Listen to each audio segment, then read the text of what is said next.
Meet our protagonist, Ares, aka Mr. Deja Vu. After surviving a near-death accident, he woke up with the wildest glitch ever. He could see short flashes of the future. Even though for some it's a cool ability, but for Ares, it's basically a curse, because his visions only show what's about to go down a few minutes ahead, and they show up whenever they feel like it, making his life a living nightmare.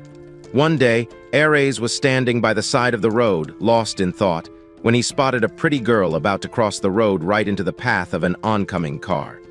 He froze, thinking it was happening, but this was actually him seeing the future. When he came back to his senses, he was both shocked and relieved to see the girl still perfectly safe. But the second the pedestrian light turned green, Ares rushed forward and quickly grabbed the girl from behind, trying to save her from the tragic accident, but accidentally cuddled her jigglypuffs, causing the startled girl to freak out. Embarrassed, he tried to explain that he was only trying to save her from an oncoming yellow car. But the girl, irritated, called him a certified creep and served him a hot slappuccino across his cheeks. Furious, she stomped off, leaving him standing there with his hand on his cheek. But just as she left, the exact yellow sports car from Ayase's vision really did speed past. At home later that day, Ayako, the lady who had taken Ayase since he was a boy, told him to go pick up his school uniform. Frustrated, Ayase groaned and asked why she didn't just tell him earlier, making an excuse, but the real reason was she forgot. Ares really didn't want to go out again, especially after his slap to the face episode, but he needed his school uniform. On the way, Ares was suddenly hit with another vision while crossing the bridge. This time he saw two boys running by. One of them, a black-haired boy, was carrying an action figure. In the vision, the boy accidentally bumped into Ares and dropped his toy into the river. The boy then flipped out, blaming Ares for the whole thing. Snapping back to reality, Ares groaned internally, realizing it wouldn't be long before everyone around would think he was the jerk who tossed some poor boy's toy into the water. So when Ares saw the same two boys from his vision running toward him, he quickly stepped aside, hoping to avoid the whole mess. He felt pretty pleased that, for once, his weird power had actually saved him from what could have been a seriously awkward moment. But just as he started to relax, he was shocked to see that, even after dodging them, the toy still somehow ended up falling into the river anyway. As the boys argued and blamed each other for being reckless, a girl nearby stepped up and promised to get the toy back for them. She walked right up to the edge of the bridge, and Ares, a little alarmed, asked what she thought she was doing. With total confidence, the girl announced she was going to rescue the toy. Without hesitation, she dove into the river like she was an Olympic swimmer. At first, Ares thought she might actually be the real deal, but after just a minute, she started flailing around and screaming for help. Ayase wasted no time. He yanked off his jacket and bag, then jumped right into the river to save her. Both of them came up gasping for air, but they finally made it out. One of the boys ran over and asked if they were all right. The girl, still buzzing with energy, shot them a thumbs up and said she was fine. Then she handed the toy back to the boys, warning them not to be so careless with it next time. She then turned to Ayase and thanked him for saving her. As Ayase told her not to worry, the girl noticed something was off about the way he was staring at her so intently. When she asked if anything was wrong, Ayase awkwardly blurted out clothes after realizing her outfit was soaking wet. Embarrassed, she turned away and insisted she didn't usually wear such flashy clothes. Suddenly, the girl got defensive, accusing Ayase of staging the whole thing with the boys just to get a peek at her wet clothes.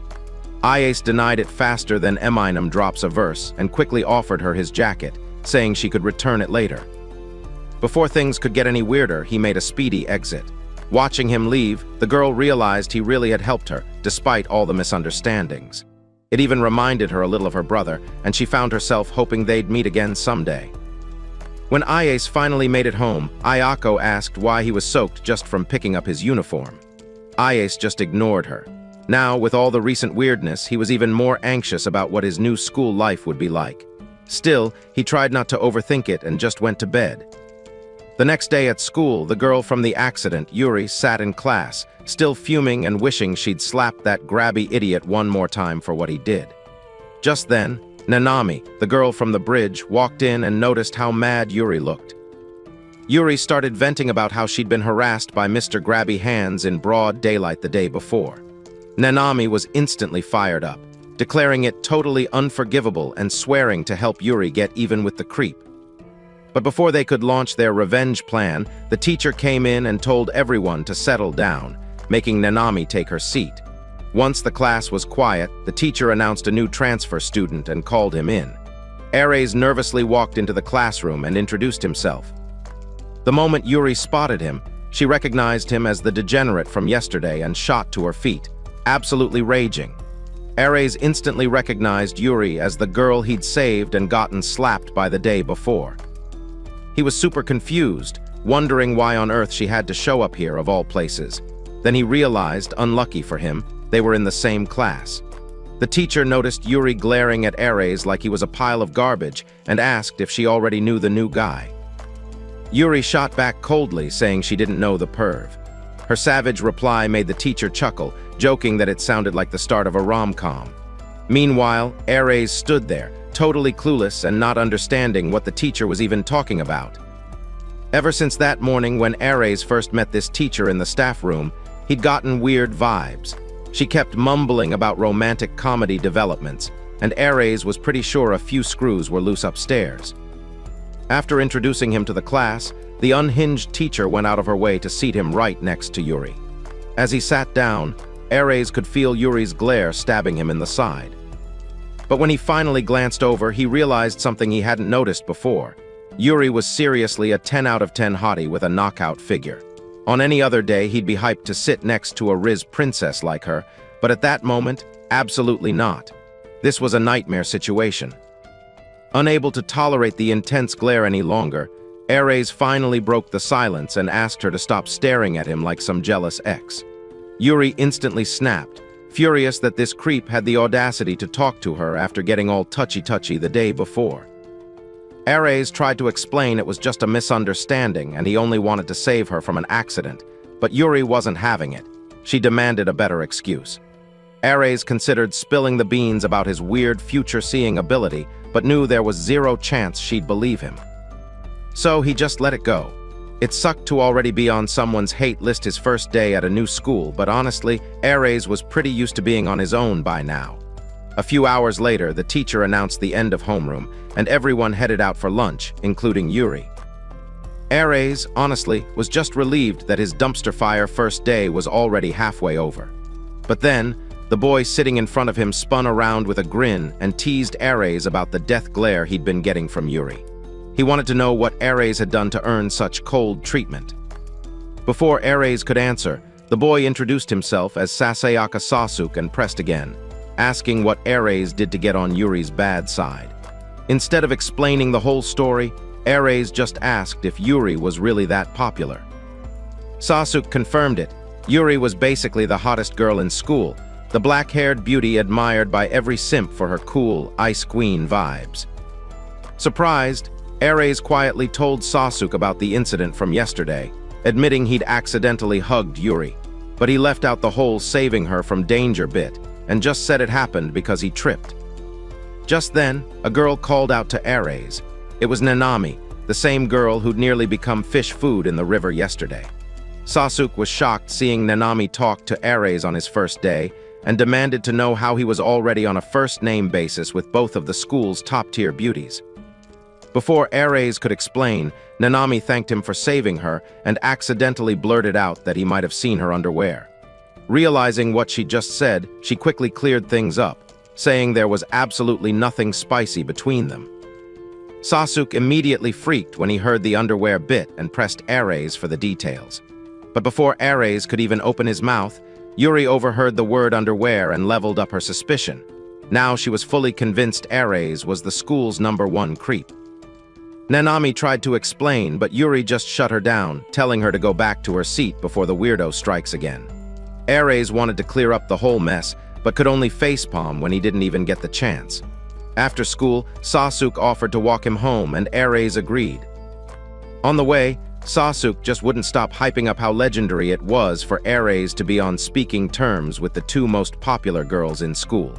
But Ares quickly shut him down, saying that, aside from Nanami, his situation with Yuri was nothing to brag about. He explained that it was all just a massive misunderstanding, and that he actually wanted to make things right with her. Sasuke suggested Ares just apologize and clear things up about the whole Mr. Grabby Hands situation, but Ares knew it wouldn't be that easy. Then, suddenly, Ares was hit with another one of his visions. This time, he saw himself taking a spectacular L by falling into a rice field with his bag, getting soaked. Snapping back to reality, he quickly asked Sasuke if there was a rice field up ahead. Sasuke said yes, so Ares immediately suggested they take a different route. Meanwhile, on the way home, Yuri was fuming after hearing Nanami's version of events. She was totally convinced Ares had also taken advantage of Nanami. But Nanami defended him, saying he really was just trying to help. Still, Yuri wasn't having it. She accused Nanami of being way too trusting and insisted Ares was nothing but a perv. In Yuri's mind, Ares was just playing nice so Nanami would lower her guard, then he could try to sneak a peek at her underwear. Even so, Nanami suggested they should at least give Ares a chance to explain himself before making any final judgments. As they walked past the spot where Yuri and Ares first met, Yuri pointed it out and told Nanami that was where Ares had suddenly grabbed her from behind. Nanami was puzzled, wondering why he'd do something like that. Yuri, still bitter, said there's no way anyone could understand what goes on in a creep's head. But when Yuri mentioned Ares saying something about an accident with a yellow car, Nanami suddenly remembered that her dad, the detective, had told her about a yellow sports car that crashed into a utility pole after speeding through that same area the day before. Yuri's eyes went wide as she heard this. She started second-guessing herself, wondering if Ares had been telling the truth all this time and was just trying to save her. She also questioned what would have happened if Ares hadn't been there. Right then, she turned and saw Ares and Sasuke walking by. Ares froze when he saw the girls. After a short pause, he nervously walked up to them and said, "What a coincidence." Next thing you know, Ares is sitting at a cafe with Sasuke, Yuri, and Nanami. He's nervously locking eyes with Yuri, wondering how in the world he got himself into this mess. All he'd wanted was to avoid the tragic future he saw, where he'd fallen into a muddy rice field. But things had taken an unexpected turn, leading to this awkward hangout with Yuri and Nanami. When they'd run into each other, Sasuke, being a loudmouth, suggested they all walk home together and even pitched the idea of stopping for tea, with Ares picking up the tab. Nanami loved the idea, but Yuri wasn't sold at first, until Nanami reminded her they still needed to settle the whole groping misunderstanding with Ares. With that, Yuri agreed, but made sure to warn Ares loud enough for everyone to hear that she wanted something sweet. As they sat together, Sasuke leaned over and whispered to Ares that now was the perfect time to apologize to Yuri. But honestly, Ares had already decided that he was going to clear things up, even before Sasuke said anything. But now there was a new problem: the cafe itself. The owner was none other than Ayako herself, which made the whole situation 100 times more awkward for Ares. Having her around only cranked up his anxiety, and to make it worse, the cafe's first floor was literally the house where he lived. So, trying to apologize or have a serious conversation with Yuri was going to be really difficult. Meanwhile, Nanami and Yuri were already diving into their desserts, laughing and chatting about how good everything tasted. Ares, on the other hand, was stuck in his own head, struggling to figure out what to say to Yuri or how to even start the conversation. Every time he tried to talk, Yuri always had a snappy comeback, like she was the undefeated queen of clapbacks. The whole thing just turned into a pointless back and forth. Ares realized that if things kept going downhill, his school life was going to be absolute misery. He didn't want it to get any worse, and having Ayako peering at him from behind the counter just made the whole thing even more tense. Taking a deep breath to psych himself up, Ares finally called out Yuri's name, so loud it almost gave her a heart attack. Without any warning, he slammed his hand on the table, bowed his head, and apologized for everything that happened the day before. Yuri just stared at him in shock, taking a minute to process the situation. But instead of accepting his apology, Yuri hit him with a question she'd been dying to ask. She asked Ares why he'd groped her. Ares, panicking, quickly tried to explain again that he was only trying to pull her out of the way of a car. Yuri wasn't convinced, saying there hadn't been any cars passing by at the time. She did mention, though, that she'd heard about a yellow sports car that crashed nearby later on. But since that accident happened after their run-in, Yuri pressed Ares. She wanted to know how he'd known about the yellow car before it even showed up. Ares was totally caught off guard and froze, trying to come up with a believable answer. Before he could say anything, Sasuke jumped in and said he'd seen that same yellow car speeding around earlier, like the driver was a total maniac. Ares immediately latched onto Sasuke's story, claiming he'd spotted the car before bumping into Yuri. He explained that the driver was going so fast, he figured it'd be dangerous if they happened to be in the way. But from the look on Yuri's face, clearly suspicious, Ares could tell his excuse was about as flimsy as a wet paper bag.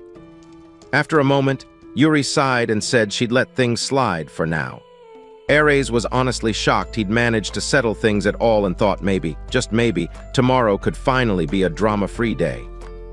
But before he could get too comfortable, Yuri added that she still wasn't fully convinced by his excuse. She pointed out that his story was pretty weak, and the whole hugging her thing, accident or not, was still super sus. So she declared she'd be watching him like a hawk to figure out if he was telling the truth or just naturally sketchy. With a dead serious look, she warned him not to do anything shady. Ares couldn't help but get a little nervous. It was clear the misunderstanding was still hanging over his head, and now he had Yuri's full attention, just waiting for him to slip up. And to make things even more interesting, Yuri suddenly announced that Ares would have to buy her the cafe's parfait 10 whole times. Only then would she even consider forgiving him for hugging her. Ares nearly choked, yelling 10 times in pure disbelief. Yuri doubled down, saying an apology alone wasn't enough and that her body was definitely not on discount. Right then, Nanami piped up, cheerfully saying that everything was good now, startling both of them. Ares and Yuri immediately shot her down, insisting things were definitely not fine. Sasuke jumped in too, shrugging and saying that at least, for now, they could call it a partial truce, even if the air was still thick with unresolved drama. Switching things up, Sasuke asked Ares where he lived, and Ares awkwardly pointed out that his house was actually right there at the cafe, leaving everyone stunned. After hanging out a bit longer, they all headed outside. As Nanami stretched and announced it was time to head home, Sasuke offered to walk the girls, but both of them instantly hit him with a freezing cold no, leaving him feeling like the king of rejection. Yuri and Nanami were still wrapping their heads around the fact that Ares lived at their favorite cafe hangout. For Yuri, this was a nightmare. She now had to worry about running into Ares every time she wanted dessert. Just as the group was about to leave, Ayako stopped them at the door. Yuri asked if they'd forgotten something inside, but Ayako shook her head and just wanted to say thanks. She thanked them for befriending Ares, quietly revealing that he came from a complicated family. Even if he had a bit of an attitude, she hoped they'd keep being kind to him. Sasuke and Nanami smiled and promised to get along with him, and even Yuri reluctantly agreed to try, figuring she didn't have much of a choice now. Just then, someone asked Ayako if it was okay to leave the cafe open with her gone. Ayako said she'd left Ares in charge. When they asked if Ares had ever helped at the cafe before, Ayako admitted this was actually his very first time. Meanwhile, inside, Ares was desperately yelling for Ayako to hurry up and come back, because he literally had no clue how to run a cafe. Even though having the power to see the future sounds like a cheat code for life, for Ares, it was just a headache. His visions popped up at random times and only showed him a few minutes into the future, which was basically useless for anything major. That morning, Ares ended up running late for school. Sure, it was his fault for oversleeping, but Ayako could have at least woken him up. When he complained, Ayako just told him straight up that waking up a sleeping guy wasn't her problem. That was her policy. Since he was already late, Ares figured there was no point in sprinting to school anymore, so he just took his sweet time. Honestly, if his future-seeing powers ever wanted to be helpful, they could at least warn him to wake up early for once. While casually strolling to school, Ares suddenly got hit with another vision. This time, he saw two skinny wannabe gangsters hassling a girl up ahead. The stick-figure boys were trying to pressure her into ditching school to hang out, but the girl wasn't having it. She straight up told them to buzz off. As Ares appeared in front of them in his vision, the two thugs noticed him and told him to keep out of their business. Just as things started to get physical and they tried to drag the girl away, the vision ended and Ares snapped back to reality. Ares sighed, already tired of dealing with yet another headache-inducing vision. Sure enough, after walking a little farther, he reached the exact spot he'd seen. Right as the tick-tock tough guys were messing with the girl, just like in his vision. He hesitated, thinking about just minding his own business and walking on by. After all, it technically wasn't his problem. But after a quick inner debate, he changed his mind and decided to step in anyway. He suddenly called out to the girl from behind, apologizing for keeping her waiting. Without even thinking, Ares blurted out that they were supposed to skip school together and go on a date. Even he had no clue what he was doing or why that was the first thing out of his mouth. There were definitely smarter ways to handle it, but it was too late now. The two wannabe thugs turned to him, surprised, and demanded to know if he was her boyfriend.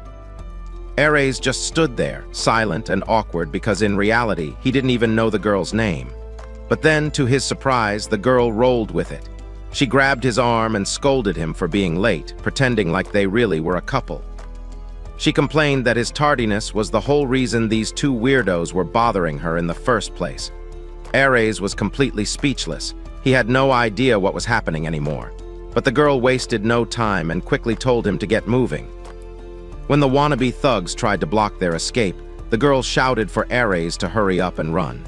Still dazed and confused, Ares had no choice but to sprint away with her.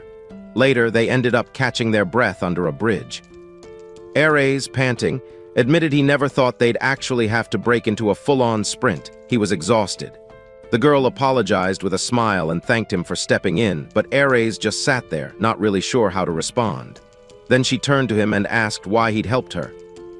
Ares tried to come up with an answer, but before he could, she started teasing, asking if he was hoping for something in return. Ares was totally caught off guard by how forward she was.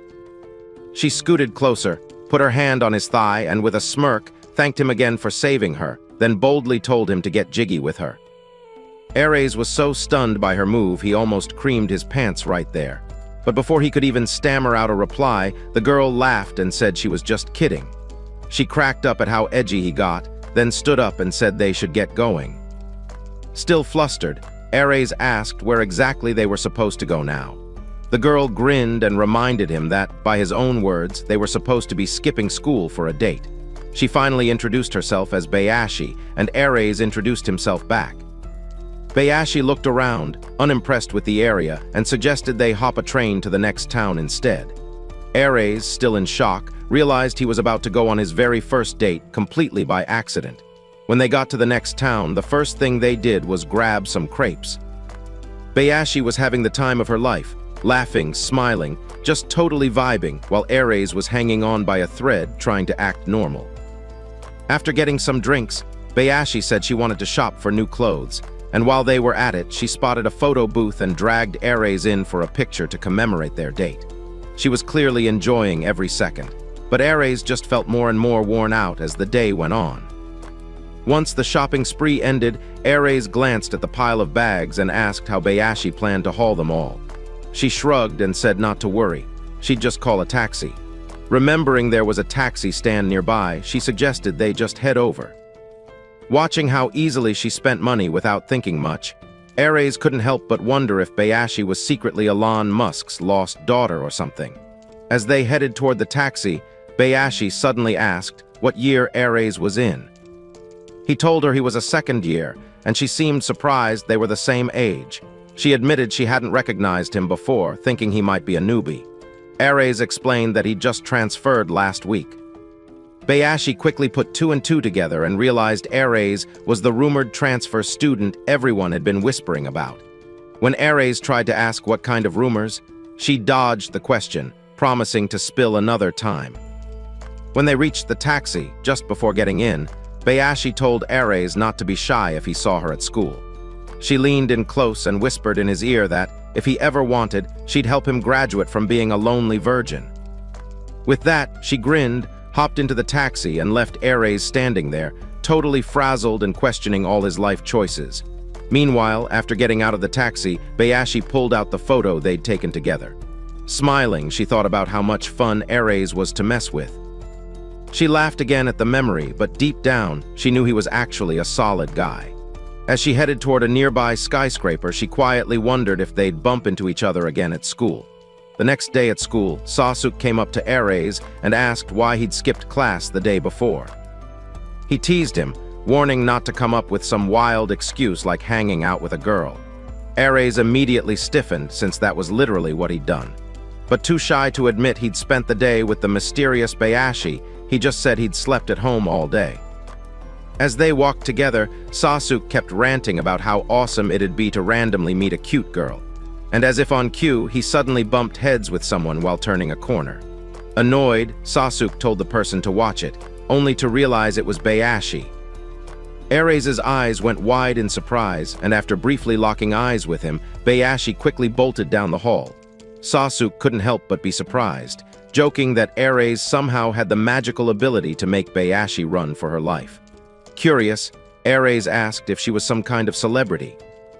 Sasuke explained that Bayashi was basically surrounded by all sorts of wild rumors, especially the one about her having a dangerous delinquent boyfriend from Higashi High, the toughest, most notorious school in town. As soon as Ares heard Higashi High, it clicked. Those were the same wannabe thugs who'd tried to mess with Bayashi yesterday. Still, he doubted the rumor, since Bayashi didn't seem like the type to be dating a delinquent. He asked Sasuke if the story was even true, but Sasuke just shrugged and said that's what everyone claimed. They kept chatting as they headed to class. As soon as Ares took his seat, Yuri marched right up and demanded to know why he'd skipped school the day before. He told her he wasn't feeling well and just needed some rest. But as he talked, Ares noticed something different. Yuri wasn't glaring at him with her usual death stare. Her expression had definitely softened. Yuri wasn't buying his excuse and flat out said she didn't believe him.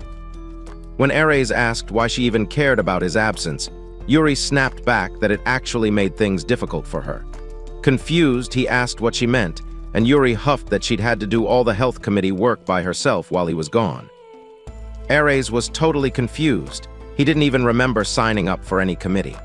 Yuri explained that she was the girls' health committee rep, but since no other guy wanted the job, the teacher just randomly picked Ares as the boys' rep. Ares was surprised to hear that the teacher had chosen him without even asking, especially in his absence. It was clear the crazy teacher did it just to push her rom-com agenda. Yuri pointed out that, thanks to his absence, all the committee work had landed on her. So to pay her back, she demanded that Ares handle all the committee duties by himself today. Ares agreed, thinking it'd just be a few quick rounds and he'd be done. But then Yuri added that she'd set up a special task just for him. Ares was now in charge of watching over the nurse's office until the school nurse got back from her errands. Later that day, Ares was stuck in the nurse's office, fuming and cursing Yuri under his breath for dumping such a lame, boring task on him. He was completely worn out and just wanted to go home, especially since no one had even come in the whole time. Slumped over the table, frustrated, he suddenly got hit with another one of his annoying future visions. This time, he saw himself on the basketball court, watching as a girl from the team suddenly collapsed, grabbing her calf in pain while her teammates rushed to help. Just as quickly as it started, the vision faded and Ares snapped back to reality. Ares tried to piece together his vision, wondering who the injured girl could be, when suddenly a voice called out from outside the room. A girl walked in, asking if she could enter. Since the teacher wasn't there, she came over and asked Ares if he was the health committee guy. When he confirmed, she explained that she'd run out of sports tape during basketball practice and just needed him to tell the nurse she was borrowing some. Ares told her to go ahead and take what she needed. She sat down and tried to tape her own foot but was clearly struggling, making a mess of it. After watching her fumble for a while, Ares finally offered to help. The girl happily accepted, showing him her ankle.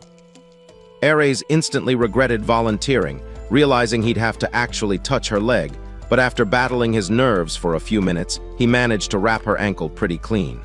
Clearly happy, the girl thanked him for the help. Ares asked if she'd sprained her ankle, and she confirmed it. Then she asked if he was the new transfer student. When he said yes, she told him not to be so formal. They were the same age after all. She introduced herself as Suika from the basketball team, and Ares introduced himself too. After thanking him again, Suika said she had to get back to practice and headed out. As soon as she left, Ares was hit with another wave of boredom. He started thinking about his earlier vision, the injured girl collapsing on the basketball court, and began to suspect it might have been Suika. A sense of urgency crept in, realizing that if she practiced with an injured leg, she might actually end up hurting herself even worse. Right then, the teacher came back, but Ares wasted no time. He slipped out of the office and hurried straight to the basketball hall. When he got there, he was worried he might already be too late. But seeing the team practicing like normal, he started to think he'd just been overthinking it. Suika looked totally fine as she played, and Ares noticed her injury was on her left leg. In his vision, though, it had been her right leg, so maybe he just mixed things up, and the girl in his vision wasn't even Suika. But just as he was about to leave, a sudden shout echoed across the gym, someone yelling to check if Suika was okay. Ares whipped around and saw Suika collapsed on the floor, this time clutching her right leg in agony. Ares instantly realized the injured girl in his vision was Suika after all. He regretted not figuring it out sooner and stopping her before things got worse. Rushing over, he asked if she was okay. As he checked on her, he noticed that, thankfully, she wasn't as bad off as she'd been in his vision. In his premonition, she looked completely devastated, but right now, even though she was hurting, she seemed to be handling it a little better. When Ares asked if she'd taken a bad fall, Suika replied that she'd just lost her balance. Ares was confused. It seemed like somehow the future had changed. When he inquired about her foot, she said she was fine, though her right ankle did feel a bit uncomfortable. At that moment, the rest of the basketball girls crowded around to listen in. That's when some random girl with a high ponytail chimed in, saying Suika definitely needed to go to the infirmary, even though Suika kept saying she was fine and her ankle felt okay. Not taking no for an answer, Ponytail Girl pointed straight at Ares and told him to give Suika a piggyback ride to the nurse's office. Ares was surprised and asked why he should be the one to do it. The girl explained that there were only girls present, and besides, since Ares had rushed over out of concern for Suika, and as a member of the health committee, he was the perfect man for the job. Reluctantly, Ares agreed to piggyback Suika and started walking toward the infirmary, all the while reflecting on how he always ended up in troublesome situations. Along the way, Suika told him she could walk on her own, but Ares refused, warning her that forcing herself to walk might make her injury worse.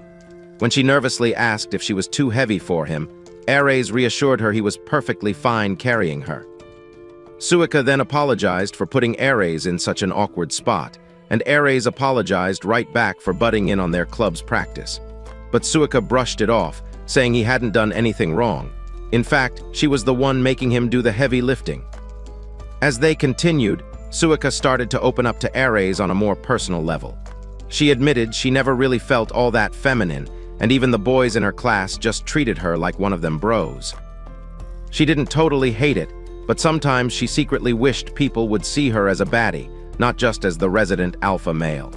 Right after that, Suika seemed to remember something and suddenly got serious. She asked Ares why he'd come to the sports hall in the first place. Ares panicked, scrambling for an answer, and finally just blurted out that he was worried about her foot. But Suika wasn't buying it and pressed him, wanting to know how he managed to show up right as things went down, almost like he knew in advance. Ares, flustered, immediately exclaimed, no denying it on the spot. But Suika wasn't ready to let the matter go. She curiously asked if he could see the future. Ares froze instantly, speechless. He could barely breathe, let alone say anything. Suika stared at him for a second before breaking into a laugh, saying there was no way he could see the future. She explained that she'd only asked because she'd watched some drama the night before where the main character had a similar power. When they finally got to the infirmary, Suika hopped off his back, insisting she could handle things from there. As Ares turned to leave, she called out his name and thanked him with a real, heartfelt smile. That moment made Ares pause. He realized that his strange ability hadn't exactly made life easier. In fact, it usually brought more headaches than anything else. But today, for the first time, he thought maybe having this weird power wasn't completely awful. The next day at school, Sasuke stormed up to Ares, yelling about betrayal and demanding to know if Ares had a girlfriend now. Before Ares could defend himself, Sasuke accused him of capping hard. Sasuke explained that everyone had seen Ares carrying some chick from the basketball team like a Disney princess. Ares denied it again, trying to clarify that he'd only given the girl a piggyback ride. And besides, he was honestly shocked at how fast rumors could spread. Right then, Yuri jumped in, sarcastically roasting Ares for bagging a girlfriend so soon after transferring. She claimed it only proved what a mega creep he was. Then she switched topics and grilled him about his committee work. Ares answered that he'd properly watched the infirmary yesterday. When she asked if he'd checked the hygiene products, he sheepishly admitted he forgot, then asked if that was why she seemed upset.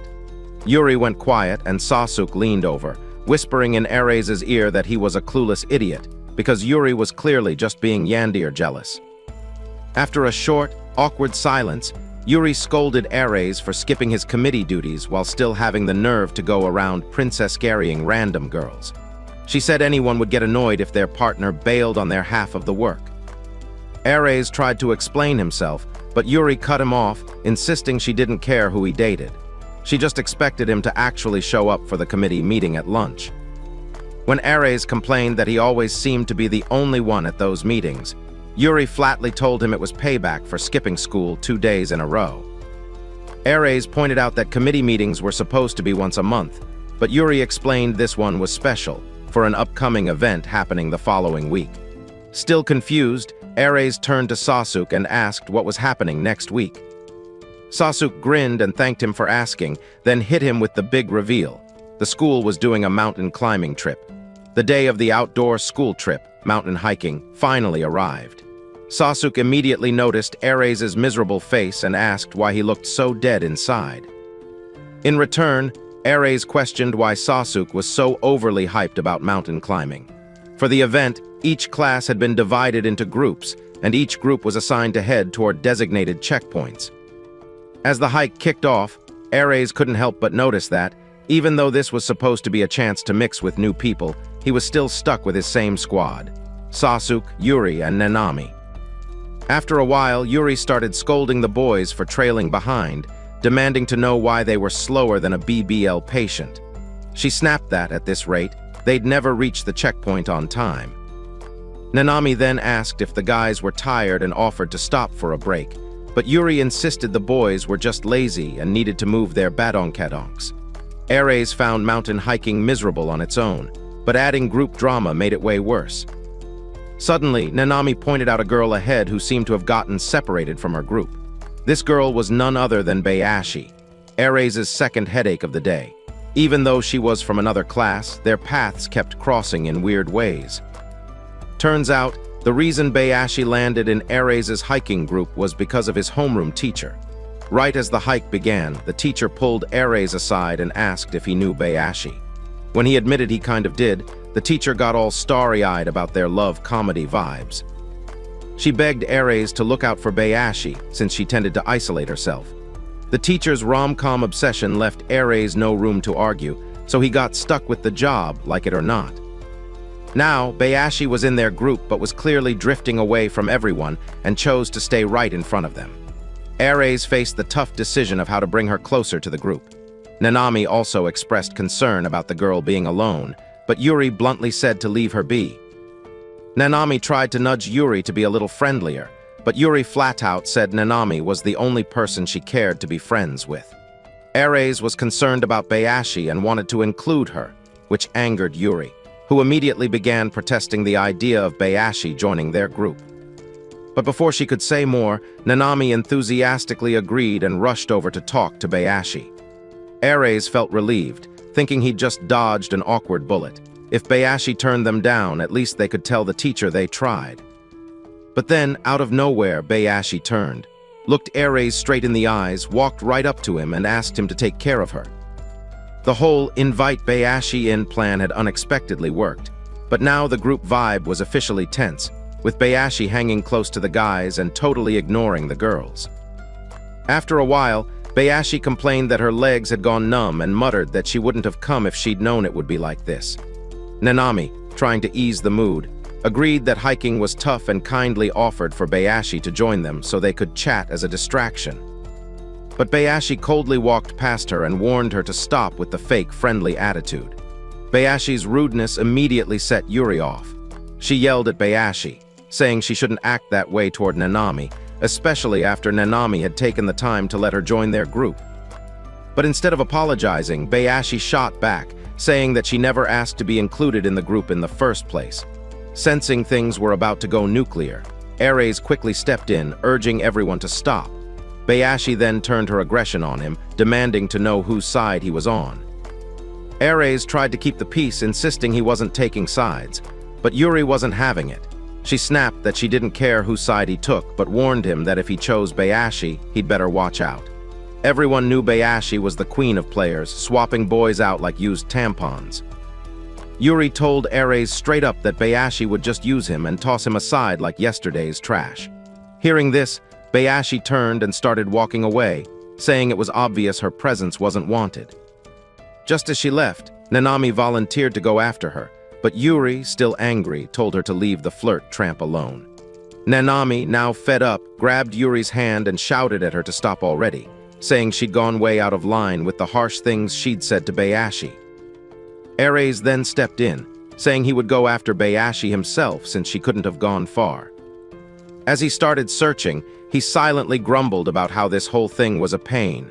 But he couldn't just abandon her when the teacher had made him responsible, and he didn't want anything to happen that could get him in trouble. After walking for a while, he eventually found Bayashi sitting by a tree, so he sat down beside her. From her demeanor, it was clear she had no intention of returning to the group, which made him wonder what to do about the situation. Suddenly, out of the blue, Bayashi asked if he hated her. Caught off guard, Ares blurted out why she'd think that and asked if it was because of what Yuri had said earlier. Bayashi nodded in confirmation. However, Ares reassured her he didn't hate her at all.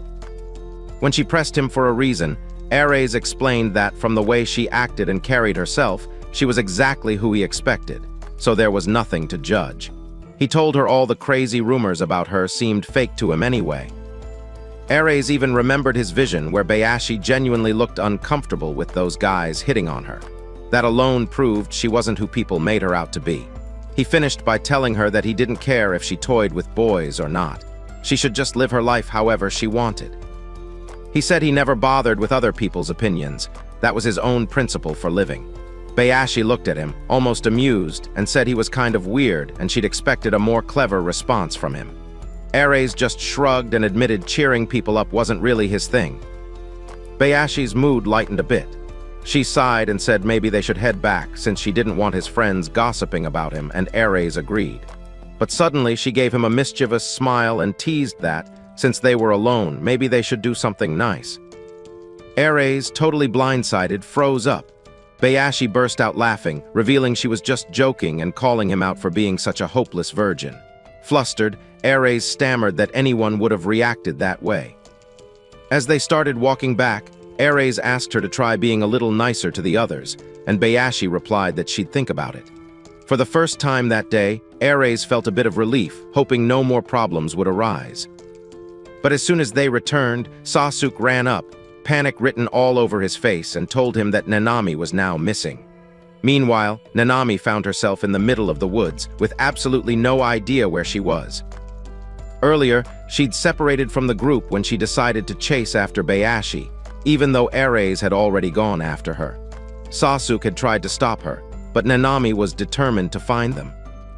After walking some distance through the woods, she still couldn't find them and ended up farther away from everyone than she realized.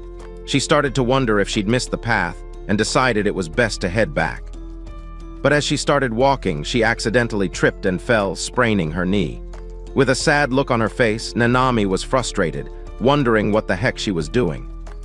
She started to remember how, once in the past, she'd been in a similar situation, stuck in a lonely place with nobody to help her.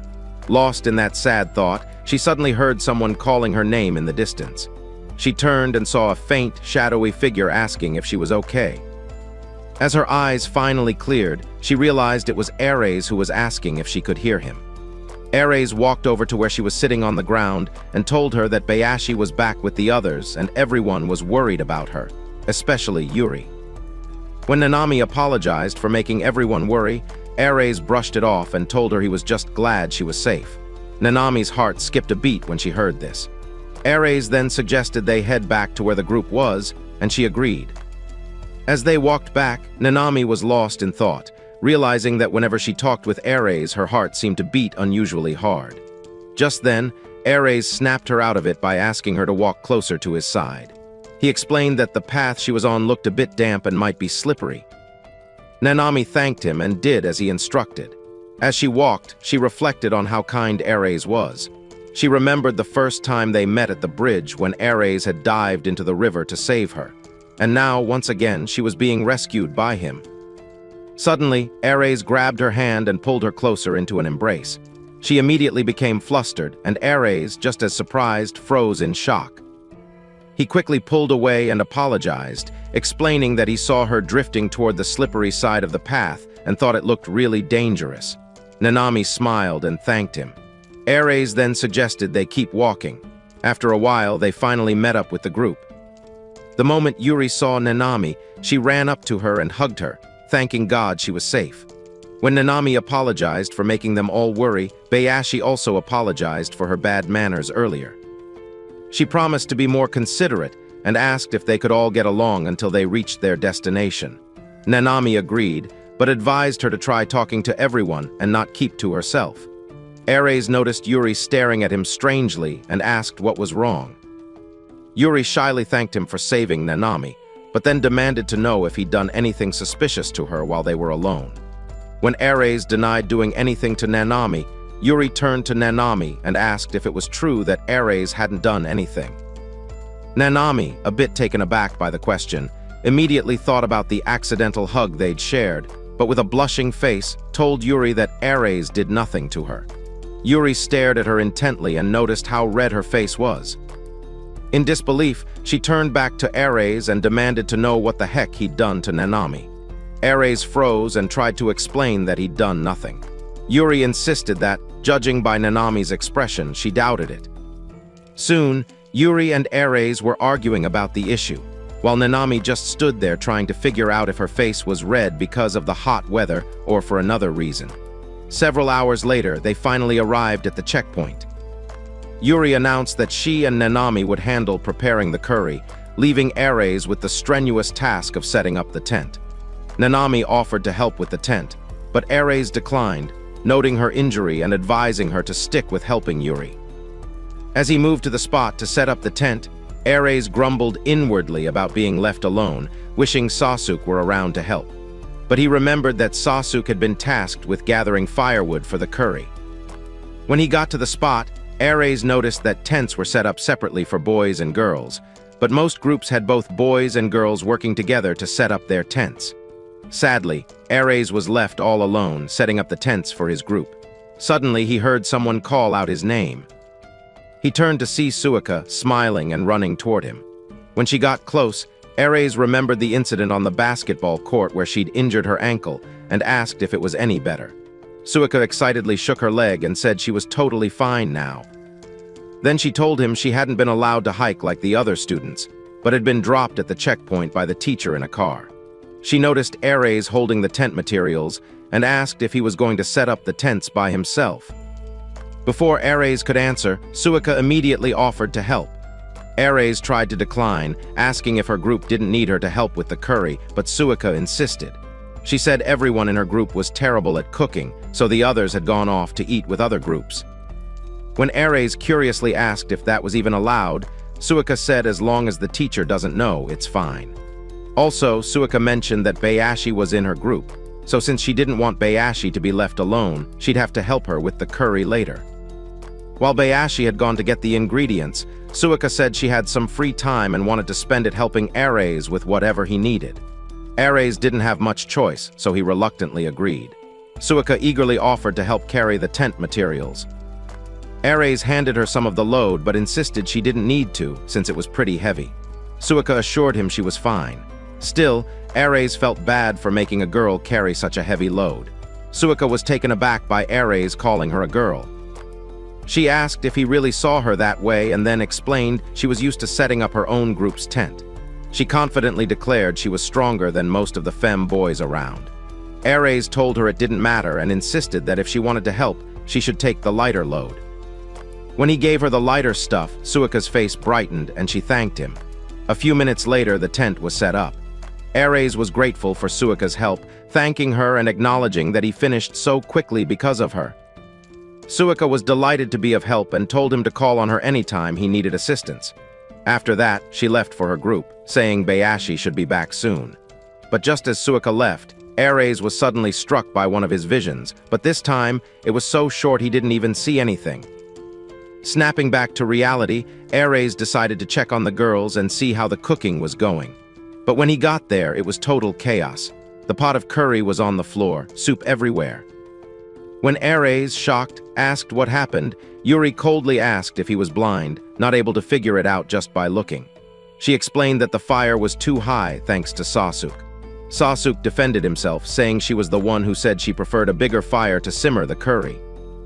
They all started arguing, and Nanami jumped in, saying she'd seen the cooking pot emitting thick black smoke. She was so shocked, she tried to extinguish it, but in her panic, she accidentally knocked the pot over. Ares figured this was what his precognitive vision was trying to warn him about, and wished it had come earlier. When he suggested they make the soup from scratch, Nanami informed him they were out of ingredients. Sasuke sadly pointed out they only had rice and no soup. But someone quickly reminded them that even the rice was burnt, now just black rice. It was obvious their group wasn't going to have dinner that night. Just as all hope seemed lost, Ares had an idea. He remembered Suika had said everyone in her group was bad at cooking and had gone to eat with other groups. He figured if they went to Suika's group, there should be ingredients left to use. He quickly told his team he had an idea and would be back soon. Ares made his way to Suika's tent and found her and Bayashi. He asked if they could have dinner together, and Suika replied she had just been discussing with Bayashi how there'd be more than enough food for 2 people. However, she clarified they were still cooking and asked Ares to wait a bit. But when Ares leaned in to check, he could only see a food crime scene. He figured if he left the girls alone, they'd just end up with another disaster, so he offered to help cook. The girls were stunned at first, wondering if Ares could really cook, but quickly decided anyone's cooking would be better than theirs. With that, Ares took over, and soon the curry soup was ready. Sasuke, Yuri, and Nanami arrived later and were shocked to see actual edible food waiting. They found it hard to believe Ares had cooked, but thanked him anyway. However, Ares was quick to point out it was all thanks to Suika and her group, who had provided the ingredients. When Suika happily suggested they all dig in, Nanami paused and asked Ares when he'd become so close to Suika. When she asked if they were dating or something, everybody froze, turning their attention to Ares, waiting for his response. You see a harem brewing between Ares and the girls? Comment sudden visions if you're eager to find out in our part 2. Give this video a thumbs up if you enjoyed it, and don't forget to subscribe to the channel for more content like this. As always, thanks for watching.